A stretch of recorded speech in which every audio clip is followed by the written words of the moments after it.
کچھ چیزیں ہیں جو بزرگوں کا عمل ہے وہ میں بتاؤں گا. اعلیٰ حضرت فاضل بریلوی رضی اللہ تعالیٰ عنہ نے لکھا ہے کہ نکاح کرنے کے بعد دولہا اپنی دلہن کو اپنے گھر لائے تو کچھ کام کر لینا چاہیے. نوجوان جن کا نکاح نہیں ہوا ہے وہ اس پر عمل کر سکتے ہیں. وہ یاد رہے اگر ان کو بات میری طرف سے ایک مشورہ, اور جن کا ہو چکا ہے بس وہ دعا کرتے رہے. پہلے تو یہ ہے کہ حضرت آدم علیہ السلام کا جب نکاح ہوا تھا جنت میں ہوا ہے. یہ بھی دیکھیں یہ نکاح اس وقت ہوا ہے جب ابھی نماز بھی فرض نہیں تھی. جنت میں کوئی عبادت نہیں لیکن نکاح ہو گیا تھا.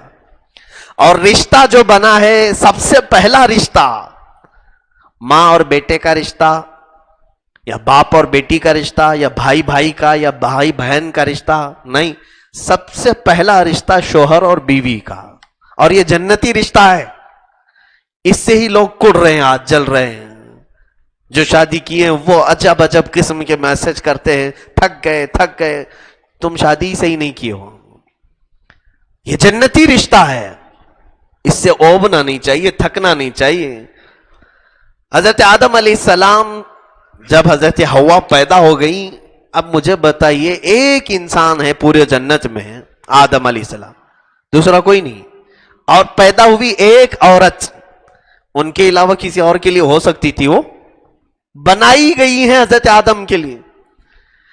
اس کے باوجود حضرت آدم علیہ السلام کو اللہ نے فرمایا تمہیں چھونا حلال نہیں. ابھی ایک ہی تھی, ان کے ہی لیے تو تھی.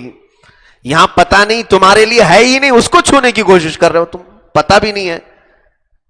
وہاں ایک ہی تھی آدم علیہ السلام کے لیے, اور ان کو بھی چھونے سے منع کیا. رب تعالیٰ نے فرمایا اے آدم اسے تم نہیں چھو سکتے. کہا اس کا مہر ادا کرو. یہ قانون جنتی ہے, مہر ادا کرو اس کے بعد تمہارے لیے حلال ہوگی. مہر کیا دوں مولا؟ رب تعالیٰ نے فرمایا تمہاری اولاد میں اخیر زمانے میں میرے ایک حبیب نبی پیدا ہوں گے جن کا نام محمد ہوگا, زمینوں پر آسمانوں پہ احمد ہوگا. اس نبی پر تم 20 بار درود بھیجو, یہ تمہارا مہر ہے. یہ علامہ عبدالحق محدث دہلوی رحمۃ اللہ علیہ نے اس کو لکھا ہے اپنی کتاب مدارج النبوہ میں. میرے عزیزوں, آدم علیہ السلام کے لیے بی بی حوا حلال ہوئی.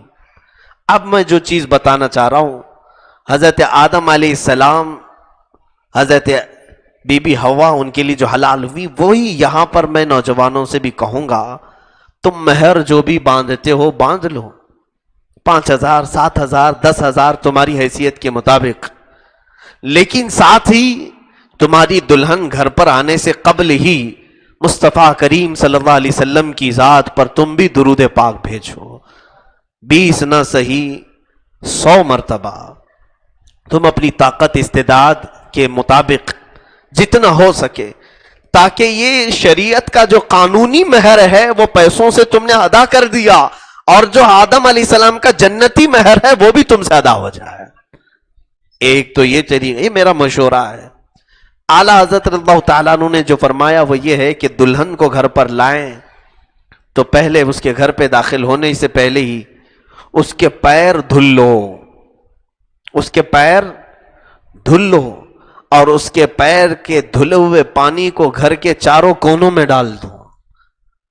چاروں کونوں میں ڈال دو, اللہ رب العزت خوب برکت نازل فرمائے گا, برکت آئے گی.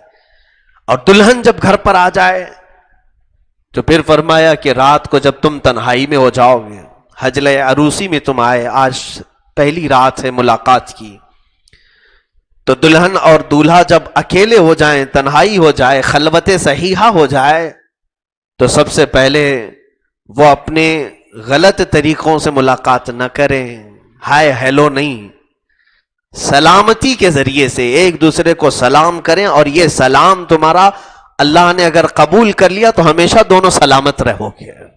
دعا ہے نا, السلام علیکم ورحمت اللہ وبرکاتہ, اللہ تم پر سلامتی نازل کرے اور اللہ کی رحمتیں اور برکتیں ہو تم پر. دلہن اگر پہلے سلام کر رہی ہے تو دولہے کے لیے, یا دولہا اگر پہلے سلام کر رہا ہے تو دلہن کے لیے. لیکن کوئی اس میں یہ ضروری نہیں ہے کہ پہل کسے کرنا چاہیے، جو چاہے کر سکتا ہے. سلام کے ذریعے سے ابتدا ہو.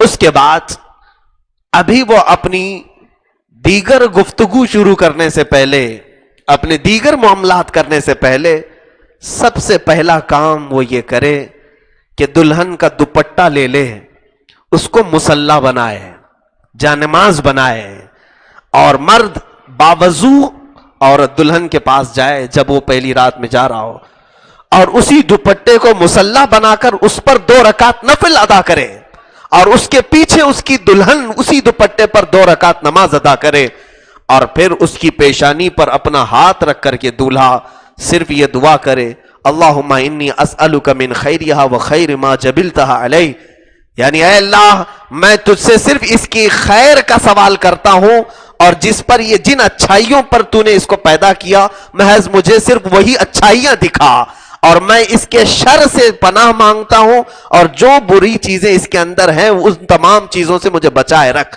یہ دعا کے بعد آگے کے معاملات کریں.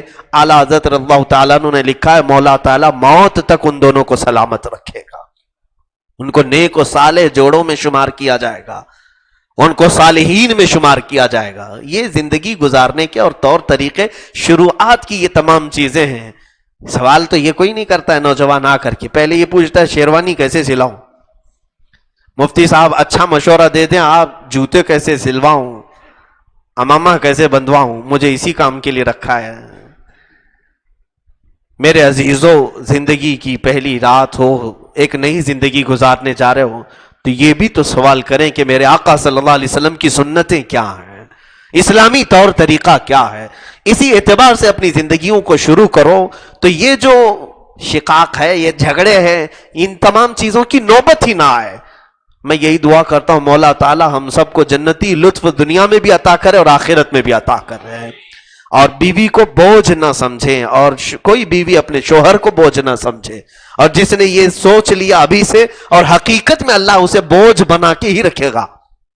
جس نے سوچا یہ بیوی میری بوجھ ہے، روزانہ کچھ نہ کچھ مانگتی رہتی، تم نے دماغ میں جیسے اس کو بوجھ سمجھا، رب تعالیٰ نے تمہارے لیے اس کو بوجھ ہی بنا دیا. اور تم اگر یہ سوچتے کہ اللہ تعالیٰ نے میرے حوالے اس کو کیا ہے، میں ذریعہ بنا ہوں اس کے رہن سہن کا، اس کے کھانے پینے کی، اس کی تربیت کا، تو اللہ تبارک و تعالیٰ ایسے آسانی سے تمہارے لیے رزق کے دروازے کھولے گا، تمہیں پتہ بھی نہیں چلے گا. ایسی جگہ سے رزق آئے گا جہاں تمہارا گمان بھی نہیں ہوگا. بوجھ نہ سمجھے، نہ عورت مرد کو بوجھ سمجھے، نہ مرد عورت کو بوجھ سمجھے. یہی زندگیوں کے اسلوب ہے میرے عزیزوں.